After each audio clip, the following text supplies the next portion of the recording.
Baik, selanjutnya kita masuk pada metode yang keempat, yaitu Gauss-Seidel. Nah, pada Gauss-Seidel ini, metodenya dalam cara pencarian nilainya itu soalnya sama dengan pada video yang lelaran Jacobi. Nah, kita menggunakan soal yang di sana. Tetapi di sini ada berbeda, di mana perbedaan itu nanti terdapat pada penggunaan nilainya. Oke, langsung saja ya. Di sini yang R0-nya masih 0 semua. Kita masuk pada R1, di mana 26 ditambah 3 dikali 0 dibagi 7. Karena di sini sama dengan X1-nya sama dengan X1 yang ada di sini. X1 sama dengan 26 ditambah X2 ditambah 3X3. Oke. Maka kita masukkan saja angka 0 semuanya, maka hasil menjadi 3,714285714. Nah, kemudian kita masuk pada nilai X2. Karena rumus pada X2 adalah rumus X2 adalah negatif 14 ditambah X1 dikurang X3.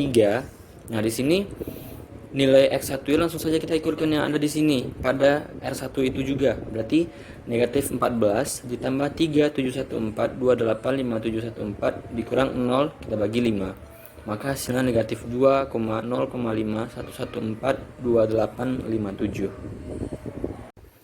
Nah, untuk yang X3-nya tentu saja kita pakai dengan persamaan yang ada di pada soal sebelumnya, yaitu negatif 9 ditambah 2 dikali X1, di mana X1-nya kita gunakan lagi di nilai baru, ini 3,71 ini. Kemudian kita tambah dengan X2. X2-nya adalah yang negatif 2 ini. Kemudian kita bagi 5. Maka hasilnya menjadi negatif 0,725714286.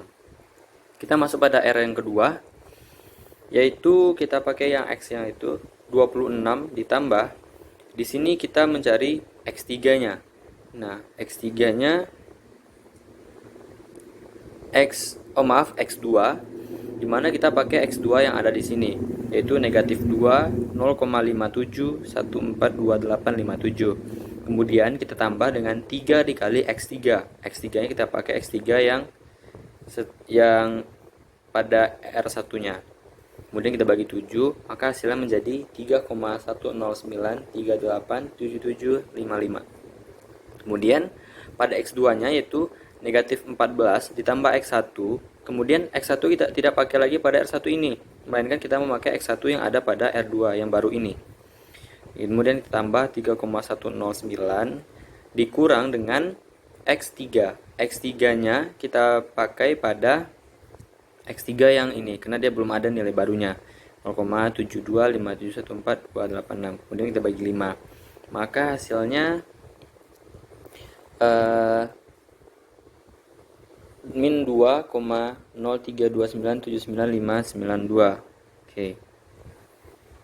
Kemudian kita pakai yang ini, yang X3-nya, yaitu 9 ditambah 2 kita kali 3,109. Kita pakai 3 ini yaitu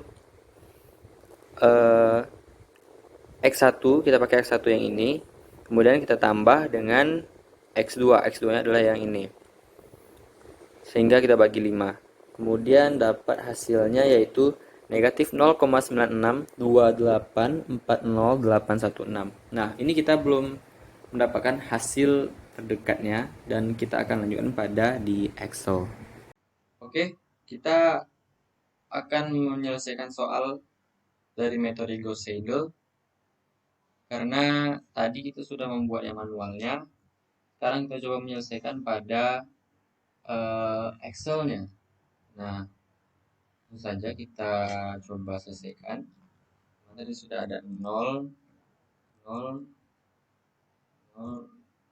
Oke. Kita masuk yang pertama yaitu kita mencari X1. Langsung saja. Mana X1 adalah 26 ditambah X2. Kemudian kita tambahkan lagi 3. Kita kalikan dengan X3. Ini kita tutup dan kita bagi dengan 7. Kita dapat hasil pertamanya yaitu 3,714285714. Dan harus diingat pada penjelasan sebelumnya, Perbedaan antara Gauss Seidel dengan lelaran Jacobi itu ada pada pencariannya. Di mana pada lelaran Jacobi kita akan berpatokan pada 0 di atas di awal. Sedangkan pada Gauss Seidel kita akan menggunakan nilai X yang terbaru. Sehingga ketika kita mencari X2 nanti, sambil kita mengerjakan, ketika kita menjadi nilai X2, di mana X2 itu adalah negatif 14, kita tambah dengan, nah, di sini kan biasa kita menggunakan X1 yang ada pada nilai 0 ini. Tapi kita menggunakan nilai lelaran yang terbaru, di mana X1 itu adalah ini. Kemudian, kita kurang dengan X3. X3 di sini kena belum dapat hasilnya, maka kita menggunakan yang 0 tadi. Kemudian kita bagi dengan 5. Dapat hasilnya negatif 2,057142,857. Nah, begitu juga dengan mencari X3, di mana X3 itu negatif 9 akan kita tambah dengan 2, kemudian kita kalikan dengan X1. X1 kita pakai yang ini, kemudian kita akan menambahnya lagi dengan nilai X2, dengan nilai X yang baru. Sehingga kita dapat hasilnya. Nah, ini kita masih jauh dari nilai yang mendekati X. Sekarang kita akan coba menarik ke bawah saja. Jauh. Oke. Dan kita akan menemukan hasil akhir di lelaran ke-11, di mana nilainya yaitu 3, min 2, dan min 1. Langsung kita tandai saja. Baik, mungkin sekian penjelasan saya mengenai metode Gauss Seidel, dan ini juga sebagai penutup, saya meminta maaf apabila ada kesalahan dalam penyampaian penjelasan dalam beberapa metode tadi. Wabillahi taufiq wal hidayah. Assalamualaikum warahmatullahi wabarakatuh.